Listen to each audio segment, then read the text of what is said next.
Good morning, everybody.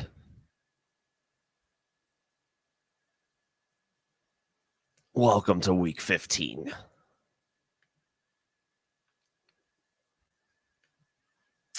Hanging out for a bit this morning, as always.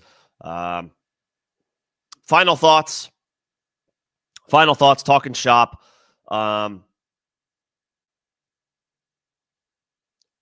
Ahead of the first week of the fantasy playoffs.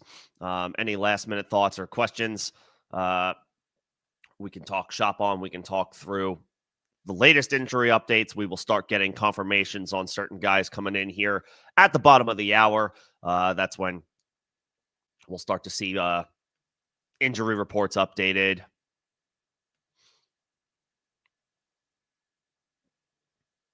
And we'll have a little bit more clarity on who's playing, at least in the early window. So guys that we're monitoring, David Njoku, Tony Pollard, Bucky Irving, Ladd McConkey. That's not for the not until the later window, but still guys that we're monitoring today, guys that we're all expecting to need to go through some type of positive pregame workout in order to play.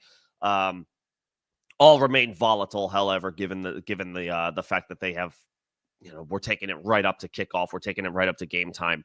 And we're still not sure on their availability. So we'll see what the pregame workouts look like. We should know more in the next 20, 25 minutes or so. What's going on, Rojo? Good to see you.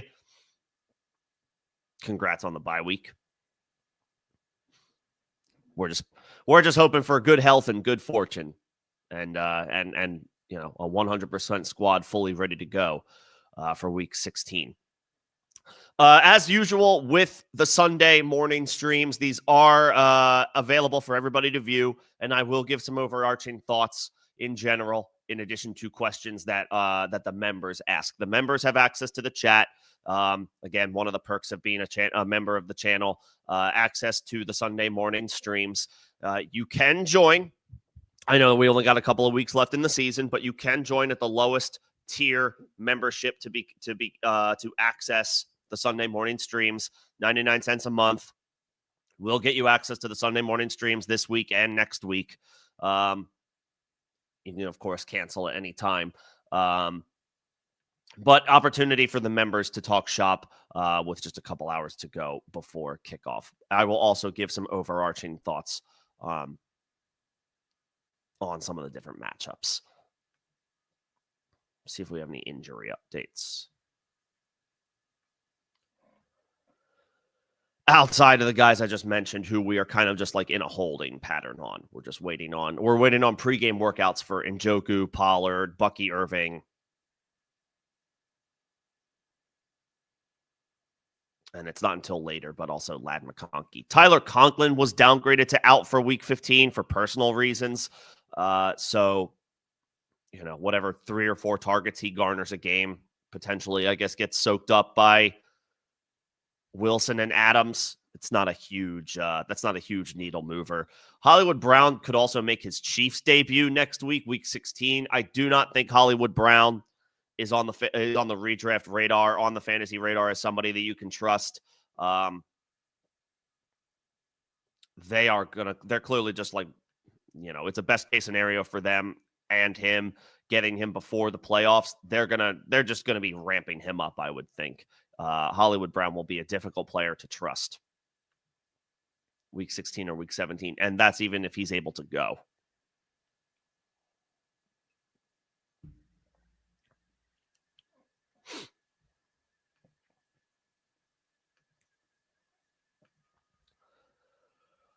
For the early games, again, we'll just give some overarching thoughts as members have an opportunity to ask their questions. Maybe this helps everybody as far as what to potentially do with your lineup. We'll start with the 1 p.m. slate. Ravens, Giants. The usuals are in your lineup here. Lamar Jackson, Derrick Henry, Malik Neighbors. I would start Tyrone Tracy. He's on the flex radar. The matchup is really bad, but he is dominating the snaps and touches in this backfield. And he saw 10 targets last week. That could change because it was with Drew Lock. That could change with Tommy DeVito, but his usage is pretty safe. He's on the flex radar, not so much the RB2 radar, because Baltimore has a very, very strong run defense, but Tracy does figure to get work today at home. Mark Andrews should also be fine at tight end if that's who you're leaning on. He's more of a lower end tight end one. The matchup isn't great. The Giants are actually decent against tight ends by the numbers. Some of that has to do with the fact that teams can easily run on them and don't always necessarily need to pass the ball a lot to beat the Giants. This could be one of those cases. You're pretty much hoping that Andrews gets into the end zone if you're planning on utilizing him, but be prepared for low passing volume from the Ravens today in a game that they should handle with ease. And same goes for Zay Flowers. He's on like the wide receiver. He's more of a low-end wide receiver 3 today. Again, concerns about volume. I wouldn't play anybody else in this game. You have to play Lamar. You have to play Henry. Henry should be fine. Lamar, the numbers should be there at the end of the day, even if he only throws the ball somewhere between 17, 18, 20 times.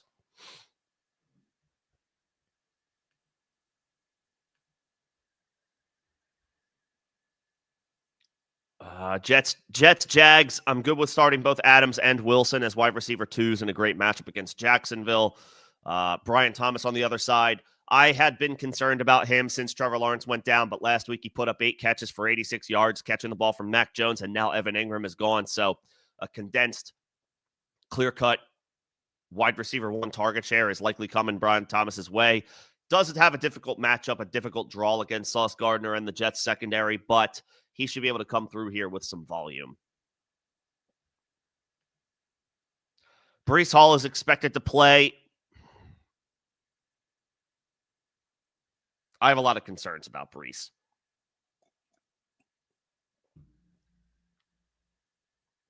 He's less than 100%.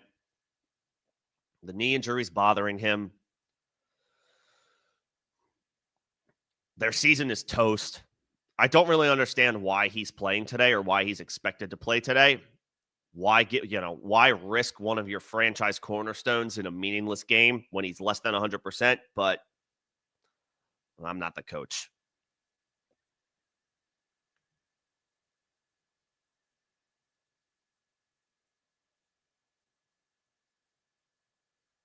But the matchup is spectacular if you don't have anybody else. Hopefully you do. I'd rather not play Breece Hall today.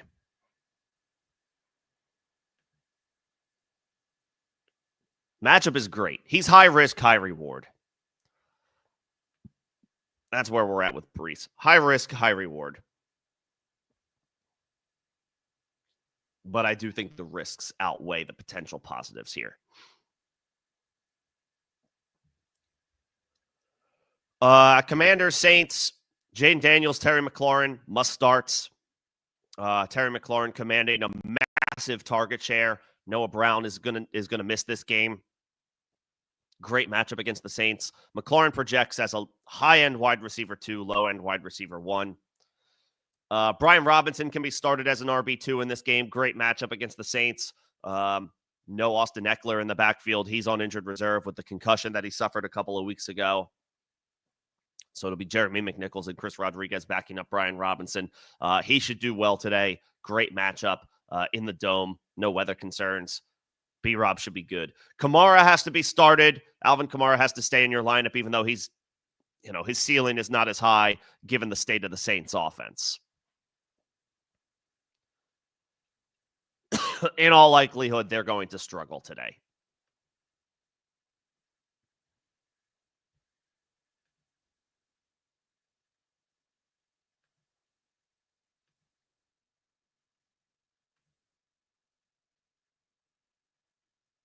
That being said, Kamara's usage should be fine. He's a little bit more difficult to trust. But it's Alvin Kamara. You probably don't have a better option.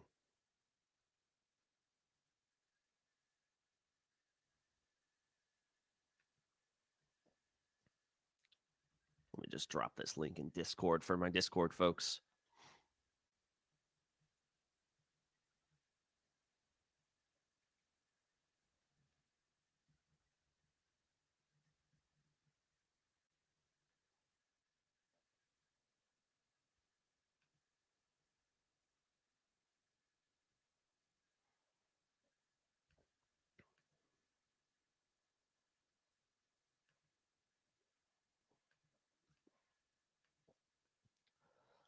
Zach Ertz is a streamable tight end, low-end tight end one.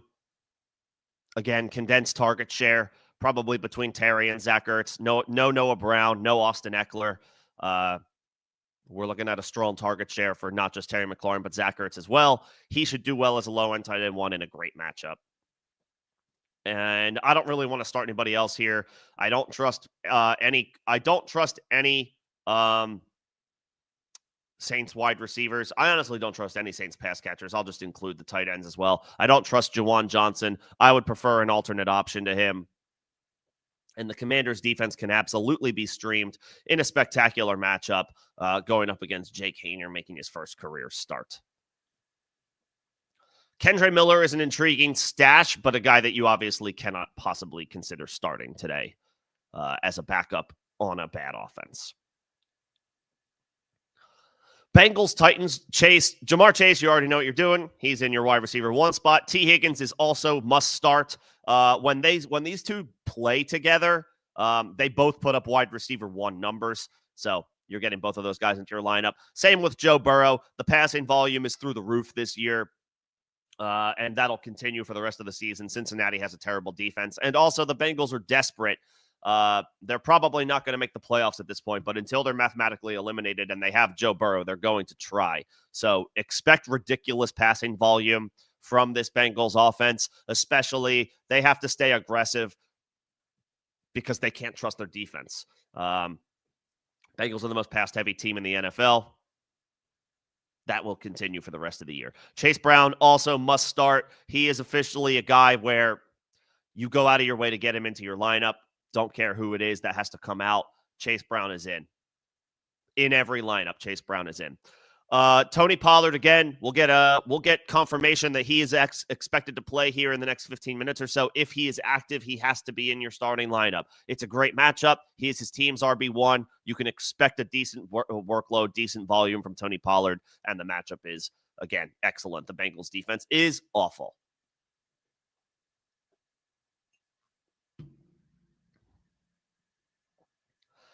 Calvin Ridley can be started this week as well as a wide receiver too. Again, you want to target the Cincinnati Bengals defense with any players that you have available, any starters anyway that you have available. Tony Pollard, Calvin Ridley, absolutely in an excellent spot today. And Nick Westbrook-Akine is worth a dart throw if you desperately need a dart throw.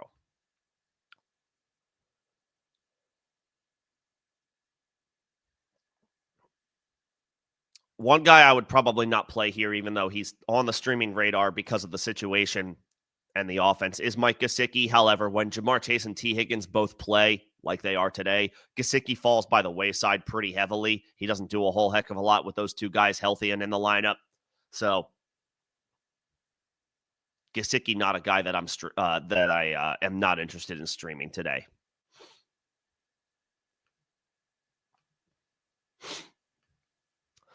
Dolphins, Texans, you already know what you're doing here. There's a lot of must starts in this game. Joe Mixon in your lineup. Devon Achane in your lineup. Nico Collins in your lineup. Tyreek Hill in your lineup. Jonnu Smith should be in your lineup. I mean, I can't imagine you have a better tight end option than Jonnu at this point, unless you have, well, Kittle already went on Thursday, but unless you have Bowers, Kelsey, and Trey McBride. That's pretty much it. Bowers, Kelsey, Trey McBride, Kittle already went on Thursday. Jonnu is probably the guy I would rank next after that. He's a top 5 option this week. Top 8 scoring tight end in 4 straight games. The matchup is not great by the numbers, but Jonnu is way too heavily involved for you to take him out of your lineup. He is a high-end tight end 1 this week. Tua can also be started. Obviously, he's dicey in one quarterback leagues. Hopefully, you have a better option. But with the weapons that he has available to him, Miami does not run the ball very well, so they have to throw it. They're getting the ball out of Tua's hands very quickly.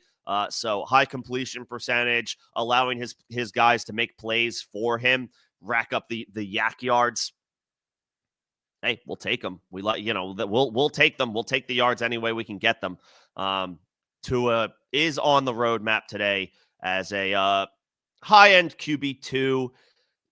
You may need to start him depending on in one quarterback formats who has how many quarterbacks rostered in your league. So it's possible you need to go to Tua. He's a high-end QB2 and has a decent floor.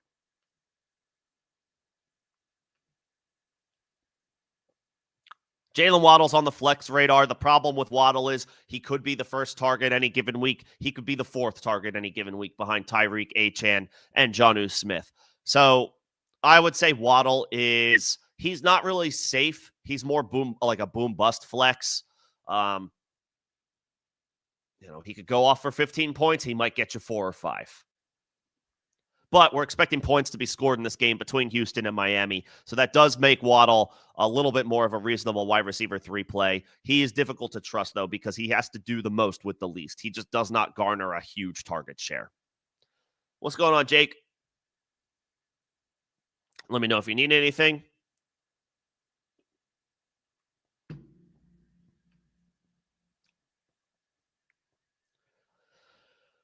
On the other side of this game, though, CJ Stroud is difficult to trust. In superflex formats, you probably have no choice. You have to start him. But in one quarterback leagues, I would be looking elsewhere. He just has not had a good season.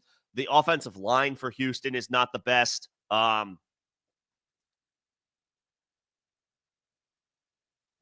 don't think he's finished as a top 10 option for like 10 plus weeks now, Stroud. Taking a look. Yeah, I mean, he had a decent day week 12 against Tennessee. This is a tougher matchup by the numbers. Miami has a pretty stingy secondary. Stroud has been so uninspiring. I would in Superflex, you don't have a choice.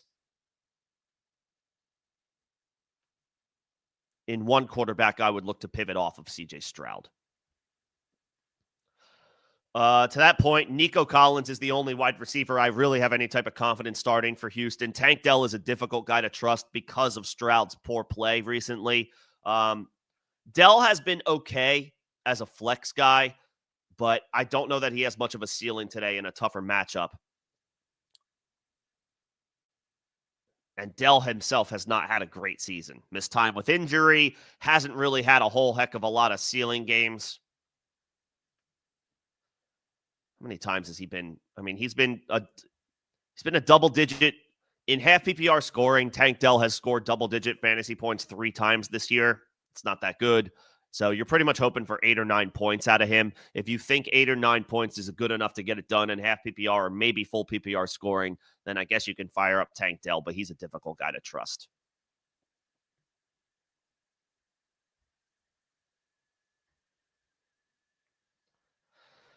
Chiefs, Browns, Jerry Jeudy is must start. Until further notice, Jerry Jeudy is on the wide receiver 1 radar. I know that the weather is not very good. The last I saw, let's check the weather in Cleveland. The last I saw, we're looking at some pretty intense winds and some potential wintry mix. Let's see if that is still the case.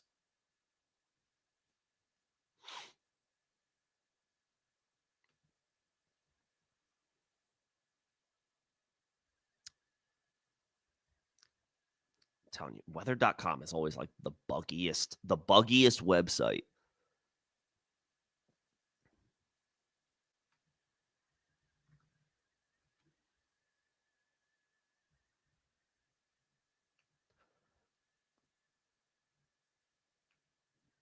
I just want to see the weather in Kansas City. In Cleveland. Okay. Let's see. 1 p.m. At 1 p.m. East, we're looking at anywhere from it's gonna rain as this game progresses. There's gonna be showers. We're looking at upwards of 80% chance of rain as this game is going on.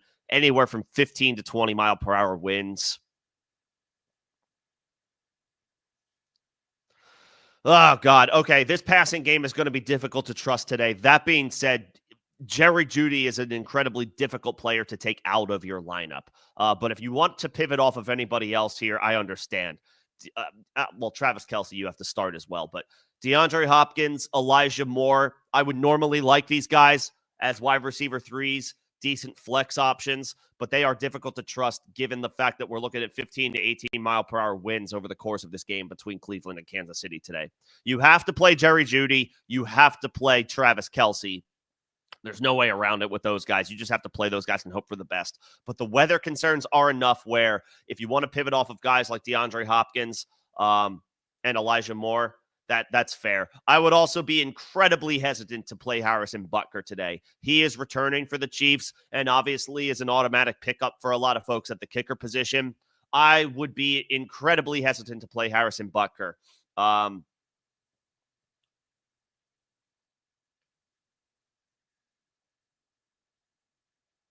And Riley Patterson as well, or if he's still the kicker for the Cleveland Browns. I would not play a kicker in this Browns-Chiefs game. And yes, that includes Harrison Butker. I would look to pivot off of him. It's his first game back. He should be fine. Missed time with an IR stint, but now he gets to come back in his first game against Cleveland with bad weather, 15 to 18 mile per hour winds. I'd rather not deal with Harrison Butker today.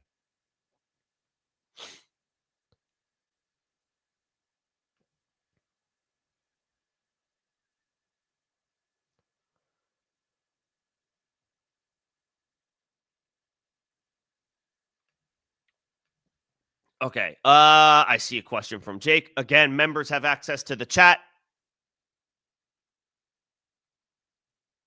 for the Sunday morning streams. Waddle versus Myers. I would probably play Myers.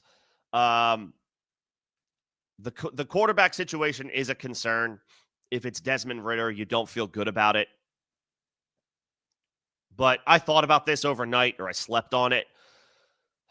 Myers has been such a strong wide receiver 2 play this year, and the matchup is too good to ignore. The Atlanta Falcons are abysmal against opposing wide receivers.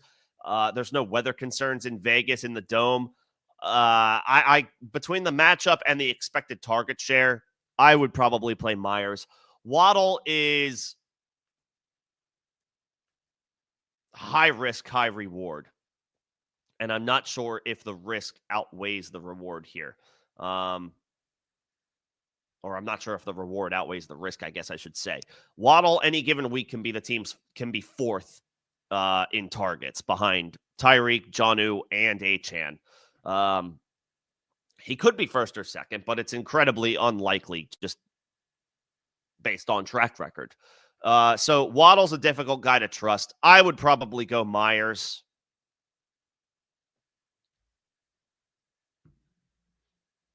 Myers has been the better player this year. He's been the more consistent player this year. And he has a clear-cut wide receiver 1 target share. Jalen Waddle does not.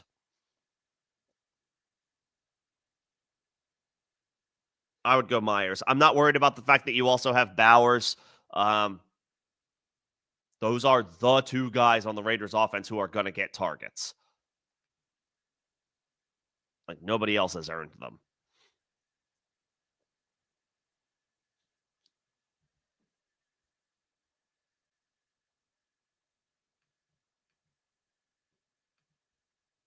So I'm okay with starting both Myers and Bowers. I'm fine with that.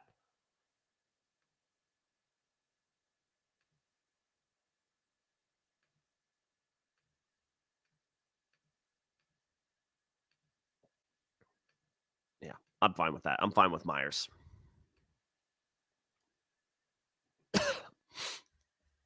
And let me know if you need anything else, Jake.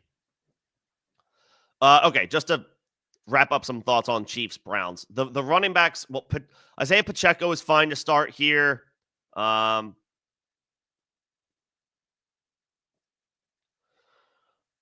Honestly, Jameis Winston and Patrick Mahomes are probably difficult to trust in this matchup as well. Again, the weather is going to be a factor in Chiefs Browns. So I would proceed with caution. In Superflex formats, you have no choice. You have to play Mahomes, and you probably have to play Jameis at this point. But in 1 quarterback leagues, it's perfectly fine to look for a pivot for both of those guys. Yes, including Mahomes. They're both difficult to trust. And given the weather concerns, I'd rather not play either one. I would play Caleb Williams. I would play Drake May. I would play Tua. I would play Goff. I would play Geno. I would play Baker. I'd play Jordan Love. I'd play all these guys over both Mahomes and Jameis Winston.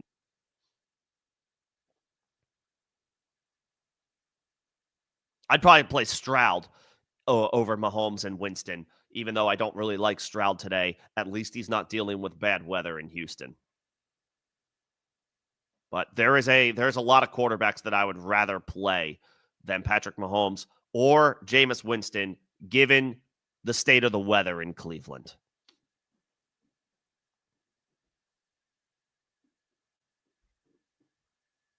And I wouldn't play Harrison Butker either.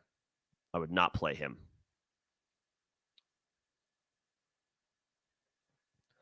Cowboys, Panthers, Chuba Hubbard, Rico Dowdle, both in the must-start category at running back. Chuba has the backfield to himself once again with Jonathan Brooks out for the rest of the season, and it's a great matchup. For Rico, it's an even better matchup. Carolina is the worst run defense in the NFL by far. Dowdle figures to continue to get 70+% of the snaps and opportunities. He should be able to come through as a strong RB2 with RB1 upside today in a beautiful matchup. CeeDee Lamb, you have no choice. You have to continue to go to him as a low-end wide receiver. Well, he's probably more of a wide receiver 2, given the state of the offense. He can put up wide receiver 1 numbers because he's CeeDee Lamb. Wide receiver 2 numbers are way more likely in this offense. But you have to go with CeeDee. Adam Thielen is a perfectly safe start today. The Cowboys defense is in shambles, and they just lost Trayvon Diggs. Thielen has had 2 really strong games since coming back from injury. I think it was week 12 he came back. Week 12 he came back and put up some okay numbers in his first game back. Weeks 13 and 14, Thielen really popped off.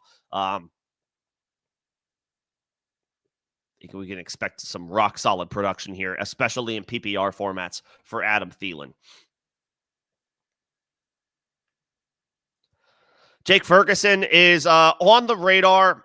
He's a high-end tight end, too, today because of the matchup. You're pretty much hoping that he catches a touchdown, and that'll be enough for a decent fantasy performance. Carolina is they're bottom against the run, and they're bottom specifically against tight ends. They're terrible against, pretty much anybody on defense, but tight ends also have a lot of success against Carolina this year. It's hard to trust the Cowboys offense and Cooper Rush, but at least Ferguson has the best possible matchup here of any tight end today. So while it's been a disappointing season for him, if you are desperate at tight end, Ferguson is a touchdown-dependent high-end tight end too.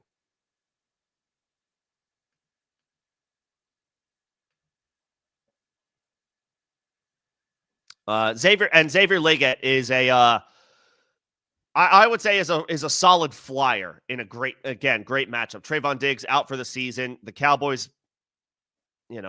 season is going off the rails. I feel like Legette can take advantage of a solid situation here. He should be fine if you need a dart throw at wide receiver.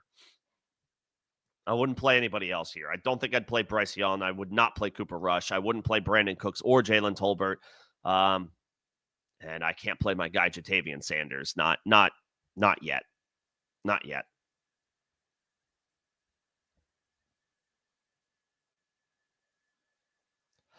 The late games, Patriots, Cardinals. Trey McBride is a high-end tight end 1, probably a top 3 tight end 1 on the slate.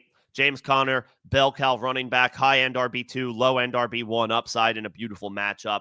James Conner is pretty much must start for the rest of the season, given the rest of his matchups through the fantasy playoffs. Kyler is fine to start. He has excellent matchups to end the season. The problem is he himself is very volatile. New England, Carolina, and the LA Rams are a great way for somebody to get on track. That's a good slate of games, good slate of matchups for Murray to deliver some really strong fantasy performances to end the fantasy season. We can start Kyler as a low-end QB1.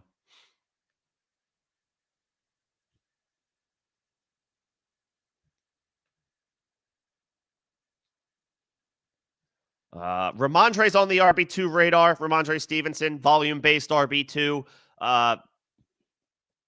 he should get 20 opportunities. The matchup is perfectly fine. He's very safe in full PPR leagues. He should catch the ball a decent amount. And again, Arizona is a pretty beatable matchup. Zach Charbonnet just killed them last week. So Ramondre should be able to put up some decent performance or some decent numbers.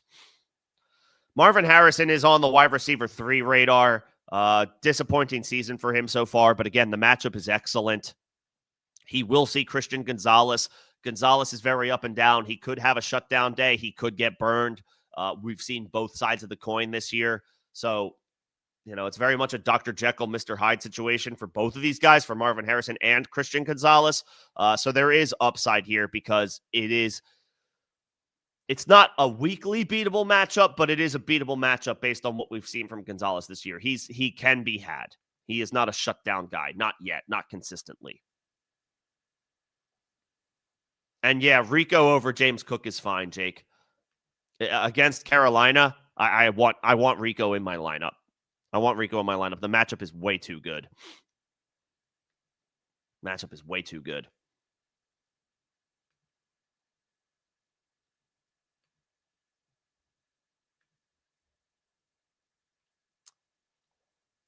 Hunter Henry, strong tight end 1 play today. As a streamer, Drake May likes throwing Henry the ball. He's earned a rock-solid target share.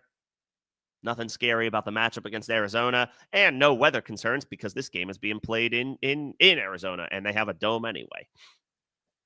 Drake May can be streamed in 1 quarterback formats. Again, I would play Drake May over guys like Mahomes and Jameis Winston dealing with bad weather in Cleveland.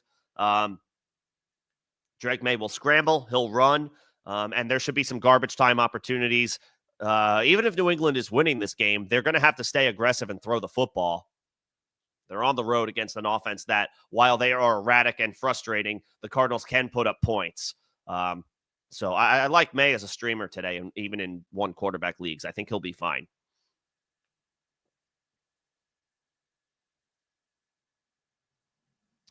But that's it for this game. I'm not playing Demario Douglas, Michael Wilson, Trey Benson, nobody there. Bucks Chargers. Mike Evans is off the injury report. Speaking of the injury report, let's get some updates here because we are going to start getting actives and inactives confirmed here now that we are past 11:30 on the East Coast.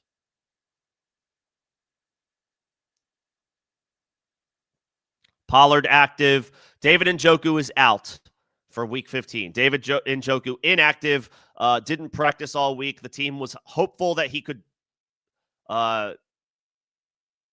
get through a positive pregame workout. That obviously isn't happening or did not happen. David Njoku will not play for Cleveland today.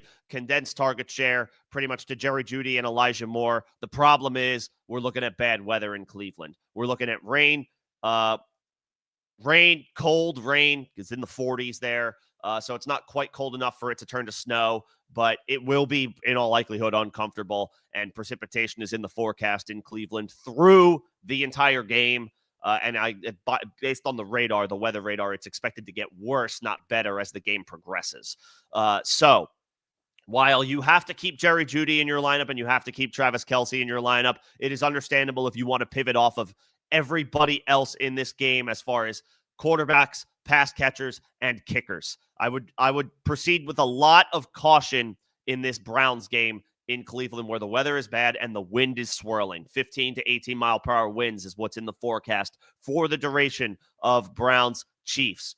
Again, one more time, you have to play Jerry Jeudy and you have to play Travis Kelce. And Isaiah Pacheco is fine to fire up as well if you depending on your running back situation. It is okay to move off of and pivot off of everybody else in this game. Patrick Mahomes, Jameis Winston, DeAndre Hopkins, Elijah Moore, and I'll throw the kickers in there as well. Harrison Butker. I would not play these guys. I would not play these guys unless you have no other option. Unless you have no other option.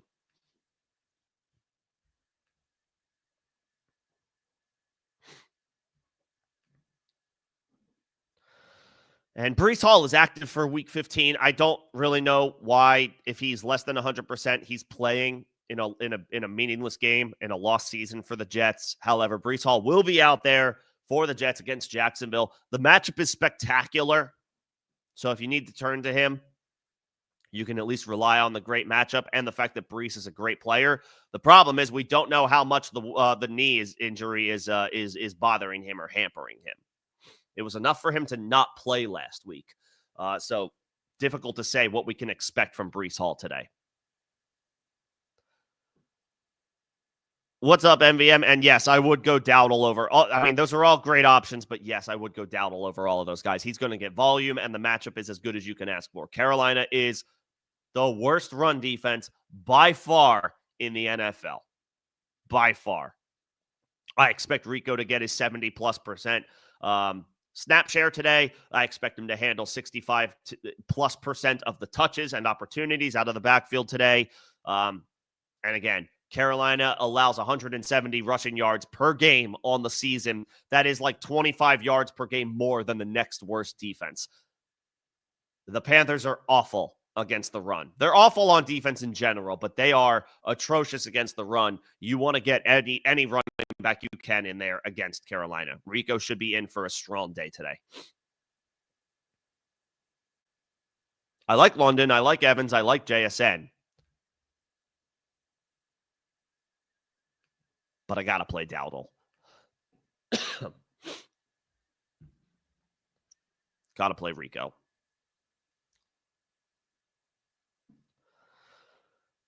And we already knew this, but it is now confirmed. Kenneth Walker will not play tonight on Sunday Night Football against the Green Bay Packers. Zach Charbonnet is a high-end RB1 and a guy that absolutely, unequivocally has to be in your lineup. Has to be in your lineup. You have to get Zach Charbonnet in there tonight.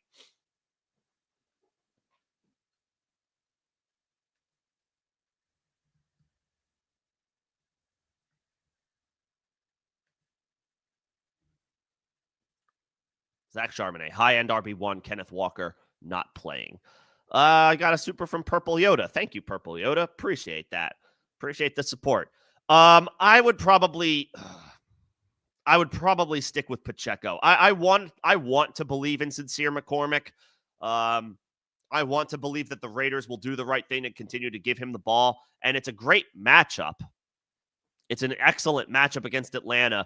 The problem is we don't know how that backfield is going to shake out now that Alexander Mattison is back. He will play. Missed the last couple of games with an injury, but he is going to return. He logged full practices all week. He doesn't have an injury designation. Mattison is going to come back for this game, and that makes this backfield very difficult to chart out.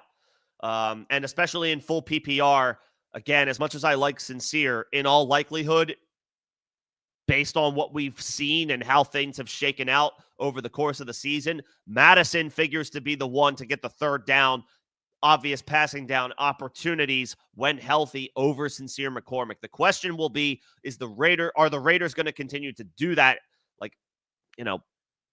Go with that approach, that game plan, in a lost season where McCormick has emerged and Mattison is an uninspiring veteran. How will the Raiders' backfield shake out? Unfortunately, that's a question that we don't have an answer to yet because we haven't seen this backfield in its current state. We don't know what the Mattison, Sincere, McCormick split is going to look like. This will be our first look at it.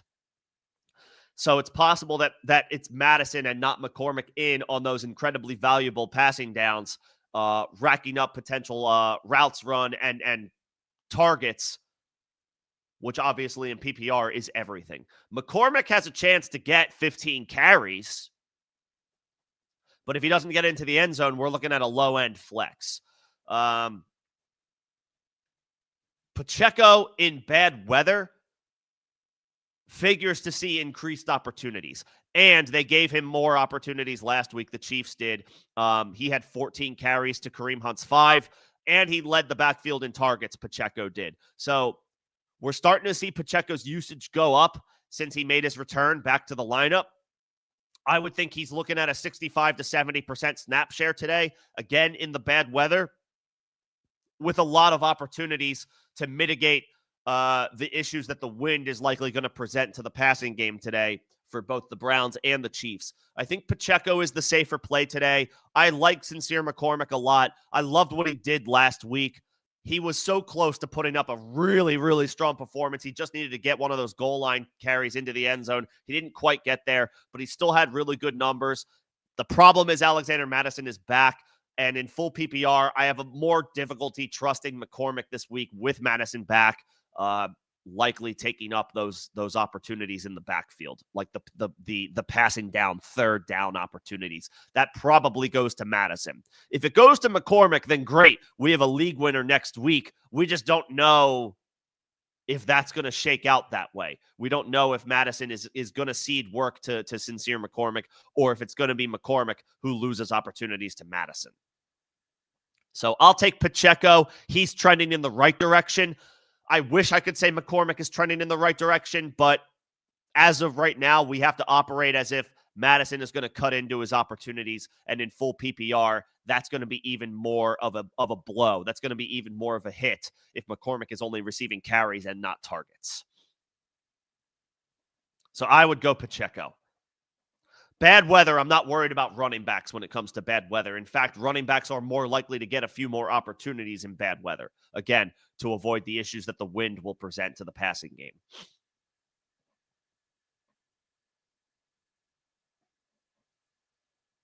I would play Pacheco over Sincere McCormick.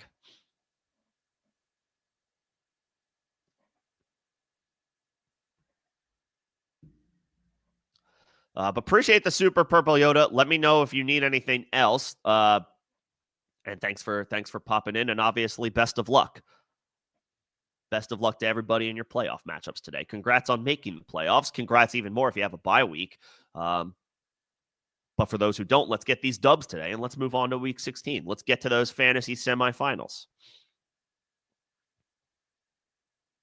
So yeah, Pacheco over McCormick for me.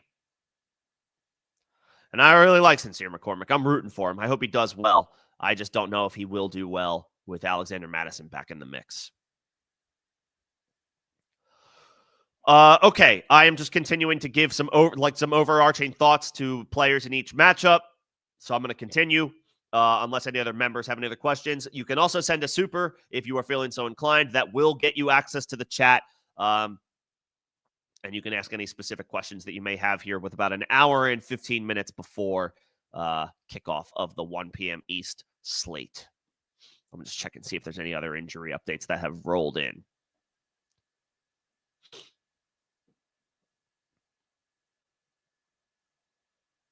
No, nothing else yet. I should have mentioned Tony Pollard active for week 15. Get him into your lineup. Get Tony Pollard into your lineup in a great matchup against Cincinnati.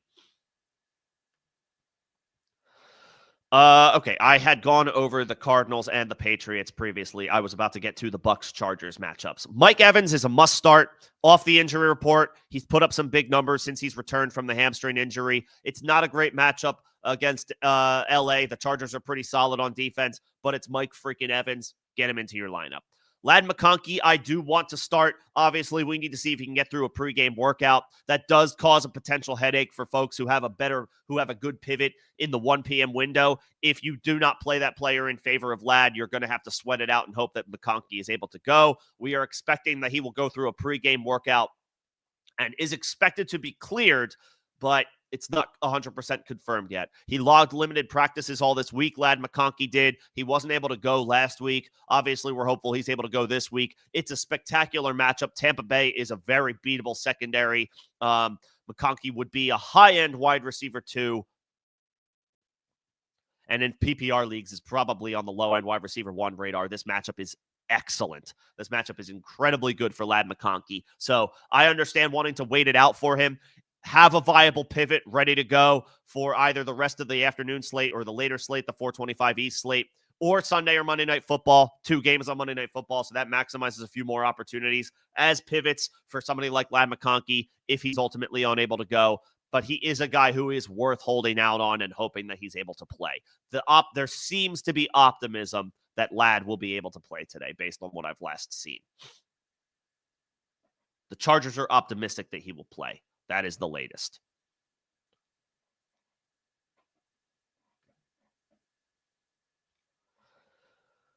Baker Mayfield is a good start in all formats. Tougher matchup by the numbers, but Baker Mayfield has had an incredible season. Regularly finishes as a top 10 quarterback when Mike Evans is in the lineup, so you can expect him to come through with a solid day. Again, tougher matchup. Mayfield, low-end QB1, maybe more high-end QB2, but I mean, I'm firing him up. There's a lot of there's a lot of guys I would fire Baker Mayfield up over. Again, Mahomes and Jameis Winston. I'd probably play him over the rookies, Drake May and Caleb Williams. Maybe not Tua. Maybe not Goff. I would play him over Stroud. Yeah, he's in that QB 12 to 13 or 14 range. The only reason he's not higher is because the matchup is a little bit tougher.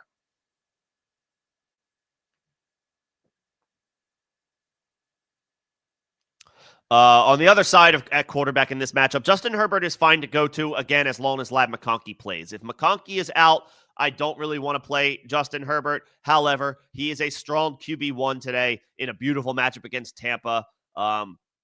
Ladd obviously helps. He should still be fine if Ladd is ultimately unable to go, again, because the matchup is so good. But we feel a lot better about Justin Herbert if he has his wide receiver 1.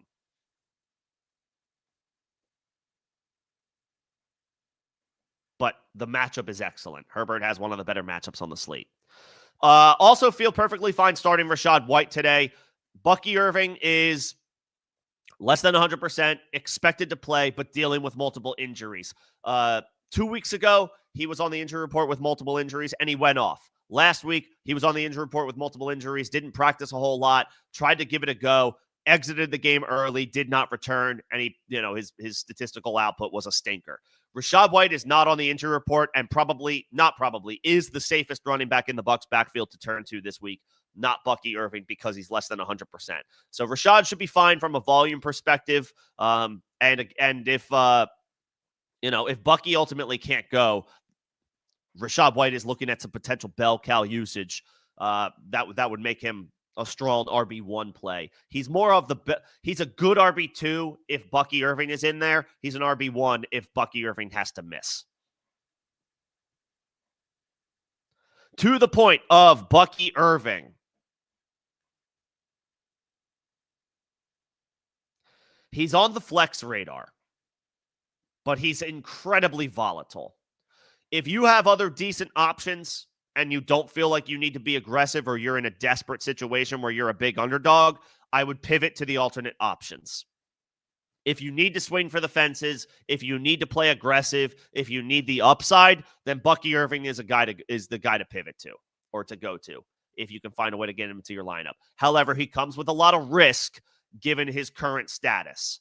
He didn't practice it all that much this week. He's dealing with, I believe, back and hip injuries. So one injury is bad enough. 2 is concerning, right? But Bucky's been amazing this year. He has stamped himself as like a high-end guy moving forward, and he's going to be a big-time player for the Bucs for a long time. But for this particular game, there's a lot of drawback. There's a lot of questions. It's high risk, high reward with Bucky Irving. If you think you can play it safe, I would pivot off of Bucky. If you think you need to be aggressive, high risk, high reward, you can go with Bucky. Just know that the floor is low right now because of his current injury status.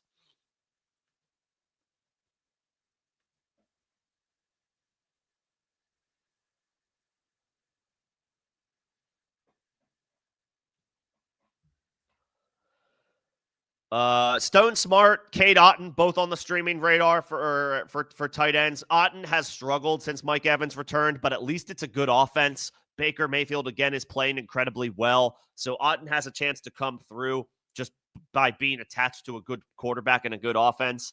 Otton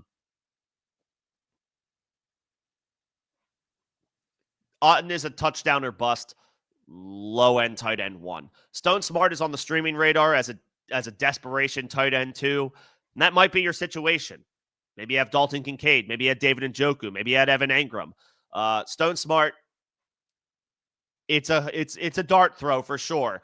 But how many tight ends are sure things in this league anyway? Like 3 or 4? And it's a great matchup. The Bucs allow a lot of production to opposing tight ends. So if you're desperate, Dalton Kincaid, David Njoku, Evan Engram, I'm sure there's a name in there that I'm forgetting or not thinking about. Stone Smart is on the streaming radar. I would not play anybody in the Chargers backfield. Quentin Johnston and Josh Palmer would both receive boosts if Ladd McConkey is out, but they remain dart throws, even though the matchup is really good.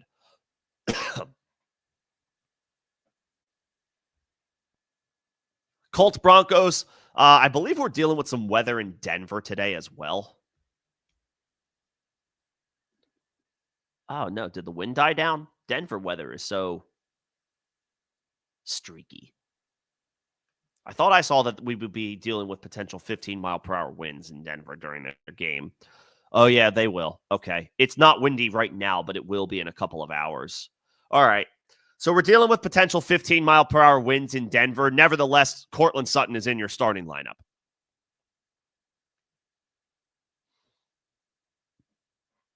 He's been an absolute monster for the past month and a half. Got to go back to Sutton until we're given multiple reasons not to.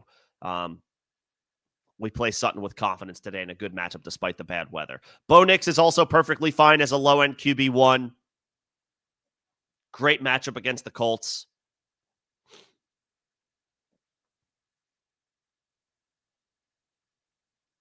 And Nix is playing well right now.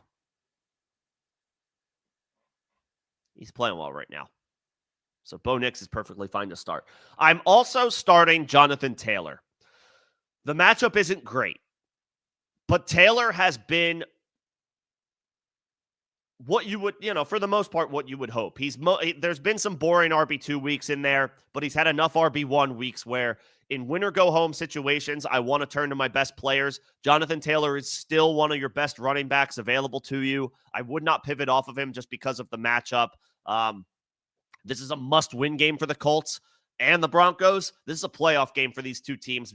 Basically, if you look at the standings, whoever loses between Broncos-Colts is likely going to miss the playoffs. This is a must-win game for both teams. They're going to pull out all the stops. They're going to lean on their best players. Jonathan Taylor is still one of the Colts' best players on offense. I would go to him as an RB2. He can come through just because he's awesome. Even though the matchup isn't great, I can't go away from Jonathan Taylor despite it being a less than ideal matchup.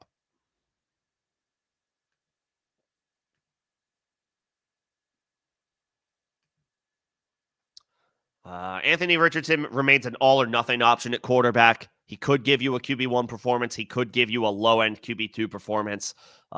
This is not a great matchup. However, both of these teams are coming off the bye week, so there's no advantage there. But it was an additional week of preparation for Richardson, which I think is critical. I think it's important as he continues to get reps. He just hasn't had, again, eventually there will come a time where this is no longer true, but Richardson just continues to, experience is the most important thing for him right now, probably more so than any quarterback, just because his experience in dating back to college is so minimal compared to some of the other young guys in the league. So each day where he can watch film and study and learn is as crucial as any quarterback when it comes to Anthony Richardson. So the bye week gave him the extra time to prepare. Something that I think he needs, again, more than your average quarterback, more than any other quarterback, just because of the limited overall experience that he brings to the table. He has Konami code, league-winning, week-winning upside with his legs. The problem is, can he do it consistently through the air? This is a difficult matchup for that to take place. He is a low-end QB1 as far as projections go, but he has an incredibly low floor. It's just difficult to predict or project what we will get out of Anthony Richardson as a thrower of the football. High risk, high reward. To that point, Josh Downs is also a difficult guy to trust, but obviously he's incredibly talented and a guy that you can fire up as a wide receiver 3. There is downside. There is risk here. Not just the matchup, Richardson's potential downside as a passer. The weather could be a key. Again, 15-mile-per-hour winds during this game, and it's Downs' first game back after missing week 13 with injury. And Downs' performance with Anthony Richardson has not been as good this year as it has been with Joe Flacco. So he's definitely a little bit more volatile. Same can be said for Michael Pittman.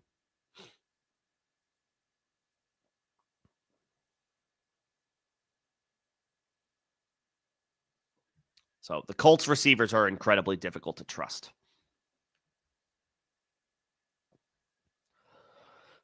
And then on paper, finally, Javonte Williams looked like a decent flex play, a decent running back option this week. The Broncos are favored at home against Indy, and they have an incredibly soft run defense. The problem is Javonte has inspired no confidence this year.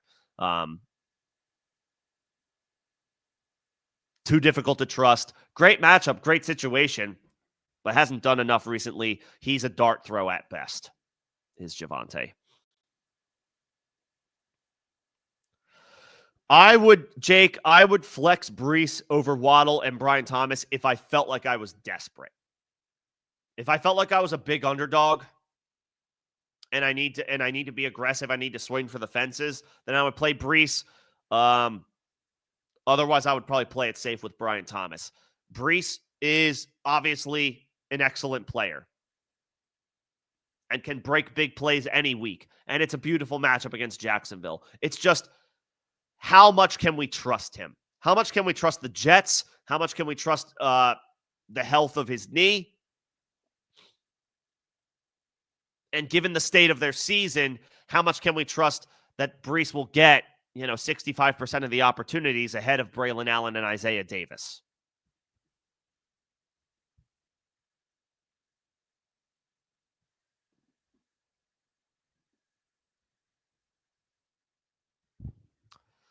A lot of question marks, a lot of concerns for Breece for me. He's an excellent player. And I get the whole, I like to live by player, start your studs, play your best players, especially in the playoffs in a win-or-go-home situation. But the Jets season is dead. Breece is less than 100%. He didn't play last week. I have concerns. He only needs one play to come through for you for fantasy. He can bust a big play for a score any given play. The knee is a concern. The state of the Jets is a concern.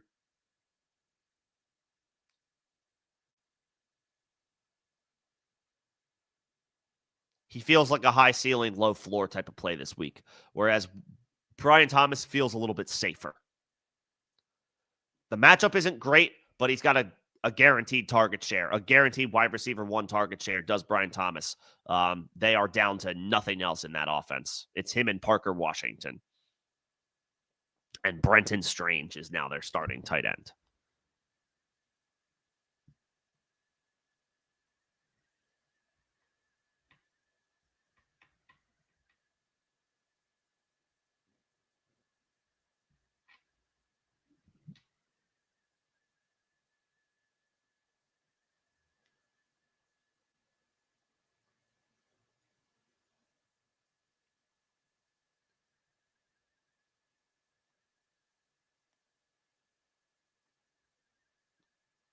Let's see.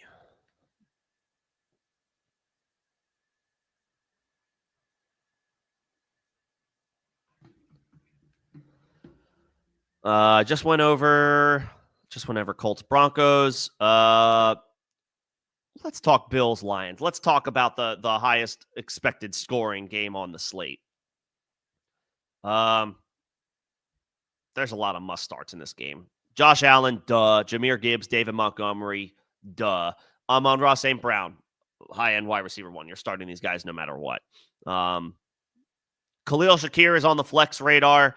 He had a monster game last week. The past couple games prior to that, he was more on the wide receiver 3 radar. So we'll say he's a high-end wide receiver 3, low-end wide receiver 2 upside with a little bit more with a little bit more of a favorable projection for that in PPR leagues. And again, we're expecting lots of points to be scored today between the Lions and Bills. It should be the game of the week. Should be the game of the week. Jared Goff, perfectly fine player to go with, even in one quarterback leagues. Again, we're expecting a lot of points. Vegas has a high point total projected for this game. I believe it's set at 54.5. So we're expecting a lot of points to be scored at home with these weapons that he has in this offensive line. Jared Goff should be fine, should be able to come through as a QB1. You can start Goff in one quarterback formats. Sam Laporta has been overall disappointing this year, but his usage has been going up recently. You can start him as a mid-range tight end 1 this week. Mid to low end tight end 1. James Cook is a difficult guy to trust, and I think is a player that a lot of guys or a lot of people are pivoting off of, given the matchup. Detroit has an excellent run defense. The Bills balance that or counter that with an excellent offense, so that should stabilize James Cook. He's more on the flex play radar than the RB2 radar this week. The matchup is really bad, but it's possible you don't have any other better options available to you than James Cook.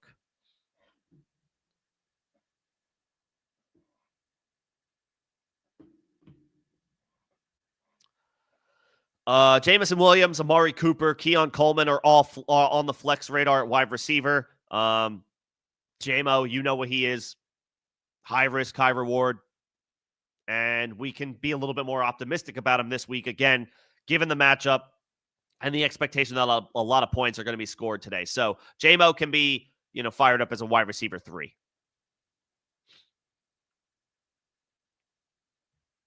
And then Amari Cooper showed signs of life last week, 6 catches, 95 yards.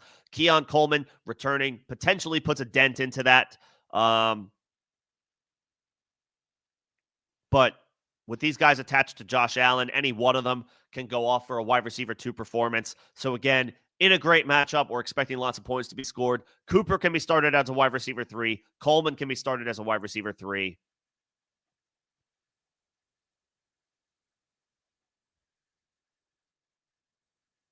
I feel okay about the Bills wide receivers if you need them. I would not play a Bills tight end. I would sit Dalton Kincaid. I do not trust his situation, even if he is able to go. And even if he's out, I'm not playing Dawson Knox. He just hasn't done enough in his spot opportunities.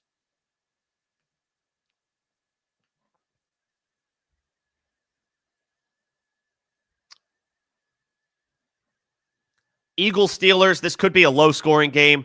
Good defenses, a struggling offense, at least as far as the passing game goes in Philly. Pittsburgh on the other side will be without George Pickens. So the passing offenses may struggle today.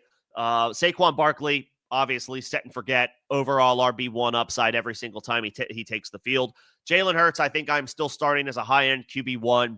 The passing volume has dried up, but he'll still perform on the ground. And if they get on the goal line, you know what they're going to do. They're going to push their way in, and Hurts can vulture some scores. So Hurts, get in your lineup. I do all that to say, I do believe in A.J. Brown today. I do trust A.J. Brown to come through at least as a wide receiver 2, assuming you need him and he's one of your 3 best wide receivers on your roster. If you start 3 wide receivers, you play A.J. Brown. You get him into your lineup. I know he's difficult to trust, but he's excellent. He's a game wrecker. He's a big playmaker any given week. The matchup isn't great, but A.J. Brown is. And the Eagles offense is good enough to get him the ball enough times for him to come through from a statistical perspective. So I would fire up A.J. Brown. Everybody else on this in this slate is difficult to trust. I'm not playing a single wide receiver for the Pittsburgh Steelers, but you can stream Pat Freiermuth, who should figure to get at least 7 or 8 targets with Pickens out.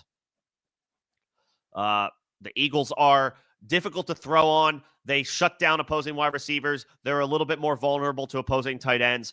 Freiermuth is a perfectly fine streaming option today, and he should come through with some volume. Everybody else here is difficult to trust. Najee Harris, Jalen Warren, Devontae Smith, Grant Calcaterra. Everybody else here is difficult to trust. The Devontae because of the Eagles' passing volume, Najee Harris and Jalen Warren because of the matchup against the Eagles' tough run defense. I don't know that I trust Calcaterra. I know he caught a touchdown against Carolina last week. Pittsburgh is a different animal. Calvin Austin, Mike Williams, Van Jefferson, no thank you. There could be minimal points scored in this game today. However, I do think you start Jalen Hurts, Saquon Barkley, and A.J. Brown. And you could stream Pat Freiermuth for the Steelers. Russell Wilson will be a difficult quarterback, too, to trust.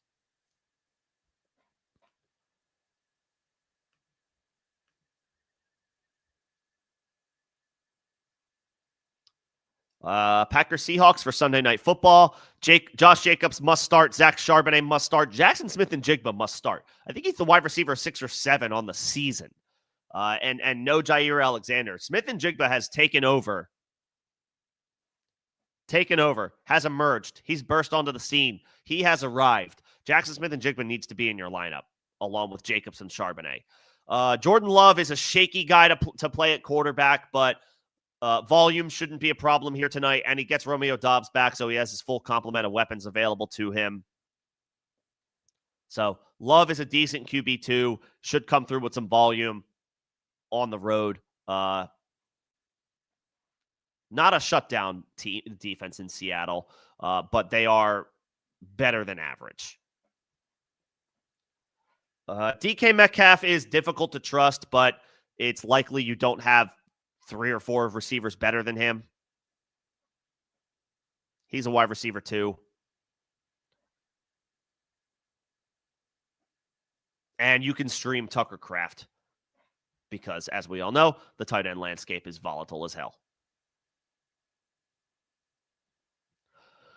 Jaden Reed is on the flex radar. I do think he bounces back this week. Maybe not to the tune of a wide receiver 1 performance, but he's not going to get blanked again. Expect Green Bay to throw the ball a decent amount on the road against Seattle, against a solid offense that should have no problem scoring points. I think Jaden Reed gets back involved in the game plan this week. He's on the flex radar. Christian Watson, Romeo Doubs, Dontavian Wicks are all sits, though. These 3 guys cannibalize each other, especially when they're all healthy. Doubs being back makes me not feel as good about Watson or Wicks. And with Doubs coming back after missing a couple of weeks, I don't feel comfortable playing him either. So Watson, Doubs, Wicks, any one of these guys could do well. It's good luck charting and tracking who you think will do well of those 3 guys. But Jaden Reed, I do think, is on the flex radar. If you're hurting at wide receiver.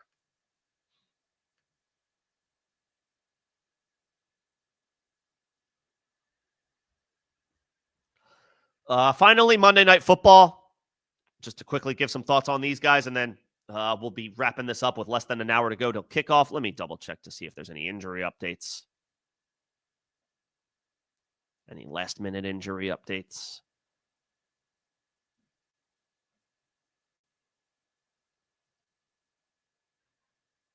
None. No new updates. Okay, we keep it moving. Bears, Vikings. Justin Jefferson, Aaron Jones are in your lineup. I think Sam Darnold needs to be in your lineup as a strong mid-range QB1. Top 12 scorer among quarterbacks in his in the last month.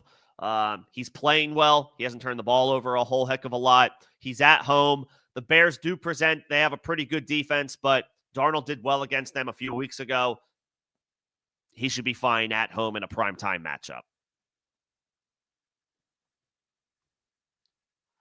Jordan Addison needs to be started as well. He has come on strong of late, been pretty consistent. He went nuclear last week. We're not expecting a 3-touchdown performance, but we can expect regular involvement for Jordan Addison. He's commanding targets. TJ Hawkinson returning hasn't hurt him. Addison can be comfortably fired up as a wide receiver too. DJ Moore, Caleb Williams. I do think both of these guys are viable, especially given the situation with some of the other quarterbacks on the slate. There's no weather concerns, and you figure the Bears are going to have to throw the ball to keep pace in this matchup. The Vikings are much better at stopping the run than they are at stopping the pass. So Caleb is perfectly fine as a streaming option in 1 quarterback leagues. DJ Moore can be fired up as he's definitely boom bust, but he is the top wide receiver in the pecking order for Chicago. You figure he'll continue to get a wide receiver 1 target share. And he's probably got a pretty safe floor. And again, the Vikings are beatable through the air. The ground, it's a different story. That makes DeAndre Swift, a difficult guy to trust. However, he should get a lot of volume.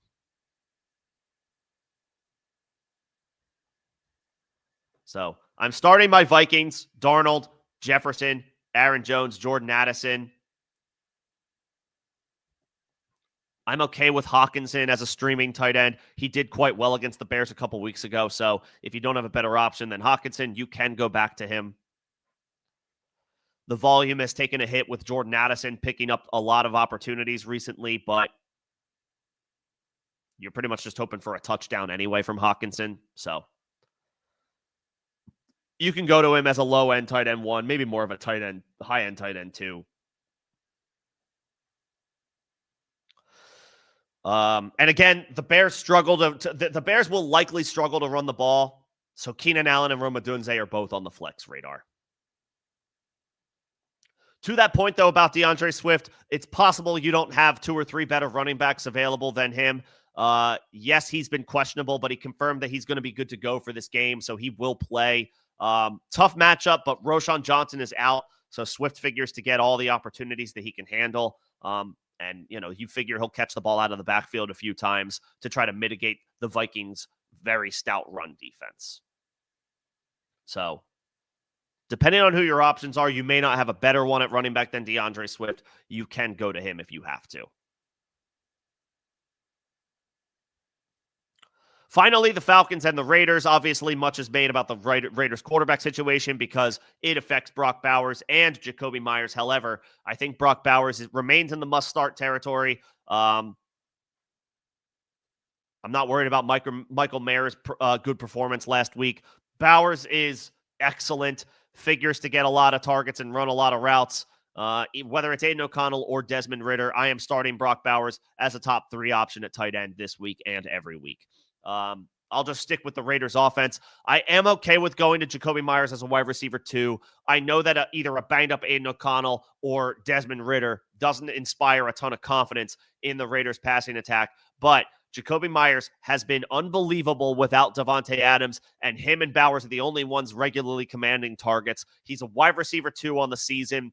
Maybe his projections are a little lower than that, but still, if he finishes as the wide receiver 20 on the week, you'll take that as a wide receiver 2 performance in a must-win week in the fantasy playoffs. I am okay with Myers in a beautiful matchup against Atlanta. Nothing scary about the Falcons defense. I think he's okay at home. Myers. I probably wouldn't play anybody else on this Raiders offense, though. Whoever starts at quarterback, I'm not playing. I love Sincere McCormick, but he's difficult to trust with Alexander Mattison back in the mix. This backfield is currently one to avoid. McCormick remains a stash, a guy that we want to keep on our bench and see how things play out tomorrow night against Atlanta, but he's a little bit more difficult to trust with Mattison back healthy.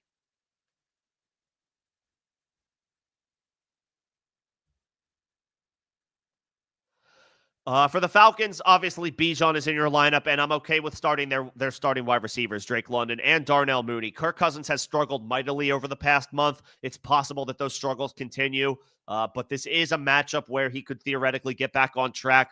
London has put up wide receiver 1 numbers this year. Mooney has put up wide receiver 2 numbers this year. You can go back to the well with those guys in a must-win game. Being that it's the fantasy playoffs. I wouldn't play anybody else in this matchup. I wouldn't play Kirk Cousins. I would not play Kyle Pitts. Ray McLeod, while he's had his hits here and there, I would not play him. And Tyler Algier is a difficult guy to trust as well. What's going on, Chuck? Appreciate the super. Thank you so much. McMillan, Palmer, and Kendre Miller. Oh boy, we're scraping, but I respect it. Kendre Miller is difficult to trust as a backup, but and the state of the Saints offense makes him difficult to trust. McMillan actually, at least he figures to start, right, and get an expanded opportunity. It's not a great matchup against the Chargers. Palmer, on the other hand, has a really good matchup on the other side of this game against the very beatable Bucs secondary. So Palmer is fine as a dart throw. I'm okay with Palmer as a dart throw. The matchup against Tampa is beautiful, and he's at home. I think my other answer here is McMillan. Kendre Miller is a stash right now. He's very intriguing, but with the state of the Saints offense and the fact that he's going to be behind Alvin Kamara, he's difficult to trust. McMillan at least has been on the field for the Bucs 60% of the time or more the last 3 games. Now, last week against Vegas was the only viable game that he had as far as production, but at least he's out there. And of course, 2 of those games came against the Giants and Carolina, so they didn't have to do all that much throwing the ball. They're going to have to throw the ball a little bit more today. Kendre Miller has topped out at a 29% snap share this year and hasn't done a whole heck of a lot. He did get a touchdown against the Giants last week. I don't know that necessarily replicates itself this week. Tougher matchup. Jake Haener in there making his first career start. The state of the Saints offense is disarray right now, so I have a very difficult time trusting them. I do not trust the Saints offense outside of Alvin Kamara. And even him, his ceiling is lower given the state of affairs in New Orleans. I would play your wide receivers. I would play McMillan because we know he's going to be out there. Again, he received a 60% snap share or more the past 3 games, and you figure they're going to have to throw the ball in a tough matchup on the road. And Palmer, on the other side of this matchup, has a beautiful matchup against Tampa Bay's secondary. With Ladd McConkey banged up, that might mean more opportunities for Palmer. You're obviously hoping for him to hit on a big play. He can do that against a Bucs secondary that is giving up a lot of production to opposing passing games. I would play McMillan and I would play Palmer. I would play your wide receivers.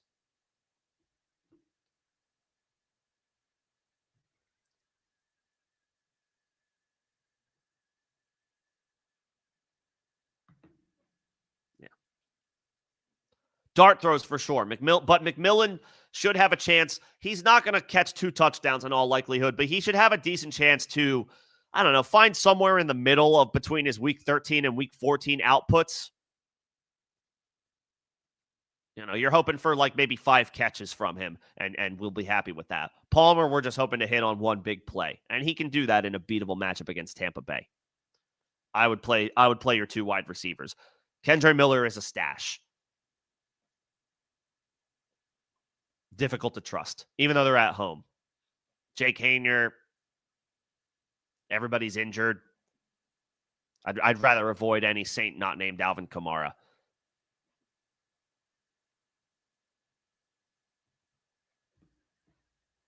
Appreciate the super, Chuck. Thank you so much.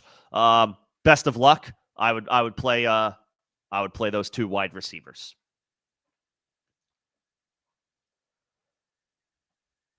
Okay, I will stick around for a couple more minutes in case there are any more last-minute questions from the members, or if anybody has a super that you are feeling so inclined to send, that will get you through to access to the chat. But I did go over my general thoughts on players in each game today. Again, one more time, weather is a major concern today in Cleveland between the Browns and the Chiefs. Isaiah Pacheco is fine to play, and you have to play Jerry Jeudy and Travis Kelce. It is okay to plan to pivot off of everybody else in this game, including Patrick Mahomes, including Jameis Winston, and including Harrison Butker. We're looking at 15 to 20 mile per hour winds over the course of this game, and we're expecting a lot of rain and precipitation in the area, and it's only expected to increase based on the radar as the game progresses. It's not expected to go down. It's expected to go up. So proceed with caution in Chiefs-Browns. I would look to avoid anybody in that game other than Jerry Jeudy, Travis Kelce, and Isaiah Pacheco. I guess Nick Chubb is viable. He hasn't looked like himself. Not yet. He's difficult to trust in this matchup. And the Chiefs have an excellent run defense. So I would not be wanting to rely on Nick Chubb.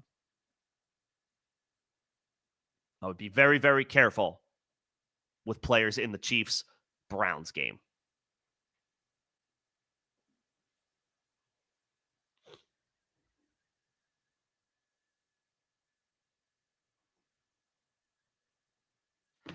I think that will do it. as we approach the bottom of the hour, we're about a half hour away, about 35 minutes away from kickoff. So with that said, best of luck in your playoff matchups. Hopefully everybody gets a win. I will be back on Tuesday, 6 p.m. Eastern, for Week 16 waivers and obviously general AMA. My regular scheduled streams this coming week for those who are playing in the semifinals. Hopefully that is everybody here. Hopefully this is, hopefully there's a lot of people playing to advance to the championship Week 17 next week. And we have some good outcomes today. So best of luck. Appreciate all of my members for popping in. Thanks to Purple Yoda and Chuck for the supers. Much appreciated. Good luck today. Hopefully we get those playoff wins. And I'll see you guys next week. Thanks, everyone. Best of luck.